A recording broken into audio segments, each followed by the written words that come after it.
విద్యుత్ సవరణ బిల్లుపై రాష్ట్ర ప్రభుత్వం మౌనం వహించడం విద్యుత్ పంపిణీ వ్యవస్థను ప్రైవేటీకరించడానికి అంగీకరించడమే అవుతుందని విద్యుత్ వినియోగదారుల ఐక్య వేదిక కన్వీనర్ ఎంవి ఆంజనేయులు అన్నారు. కేబినెట్ సమావేశంలో సైతం ఈ అంశంపై చర్చించకపోవడం శోచనీయమన్నారు. ప్రైవేటీకరణకు రాష్ట్ర ప్రభుత్వం సానుకూలంగా ఉందనే అనుమానాలు వ్యక్తమవుతున్నాయన్నారు. పంపిణీ వ్యవస్థను ప్రైవేటీకరిస్తే ఇప్పటికే భారంగా మారిన విద్యుత్ ఛార్జీలు మరింత పెనుభారమయ్యే ప్రమాదం ఉందని ఆయన ఆందోళన వ్యక్తం చేశారు. వ్యవసాయ, పారిశ్రామిక రంగాలతో పాటు ప్రజలపైన తీవ్ర ప్రభావం చూపే అవకాశం ఉందన్నారు.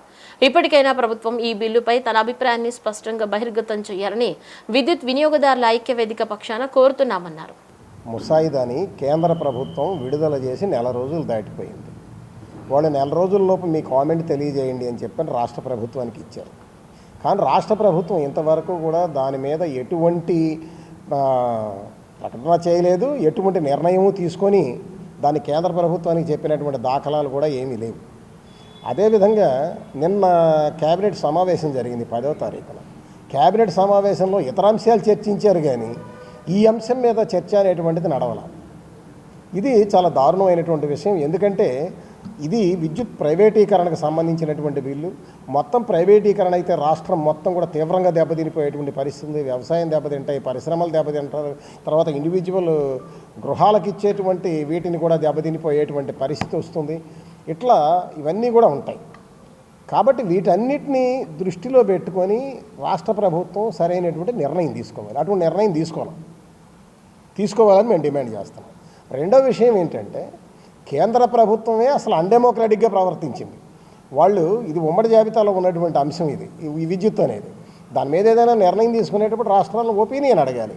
ఒపీనియన్ బదులు వీళ్ళు కామెంట్ చేయమన్నారు. అంటే ఒక ఫెడరల్ వ్యవస్థని వాళ్ళు ఒక చిన్నచూపు చూసేటువంటి పరిస్థితిలో వాళ్ళు చేశారు.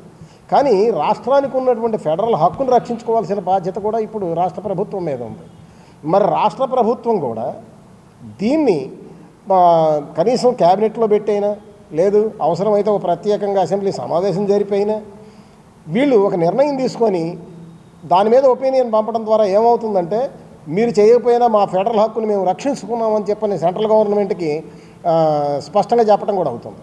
కాబట్టి అది కూడా చేయట్లా. అసలు దీని మీద ఇంతమంది దెబ్బతినిపోయేటువంటి పరిస్థితి ఉంటే ఈ బిల్లు వల్ల దాని మీద ఏ ఒపీనియన్ చెప్పకుండా ఉండటం నువ్వు కూడా దాన్ని ఆమోదిస్తున్నావు అనేటువంటి అభిప్రాయం కలుగుతుంది. ఒక పక్కేమో విజయానంద్ గారు అందరికీ స్మార్ట్ మీటర్లు పెట్టేయండి అని చెప్పని, స్పీడ్ చేయండి అని చెప్పని ఆయన ఆదేశాలు జారీ చేశాడు. వీళ్ళేమో ఇష్టారాజ్యంగా పెట్టడానికి ప్రయత్నం చేస్తున్నాడు. నువ్వేమో దాని మీద ఒపీనియన్ చెప్పు. అంటే మొత్తంగా చూసినప్పుడు ఇది ప్రైవేటీకరణకి మీరు ఆమోదిస్తున్నారు అనేటువంటి అభిప్రాయం ప్రజల్లో కలుగుతుంది.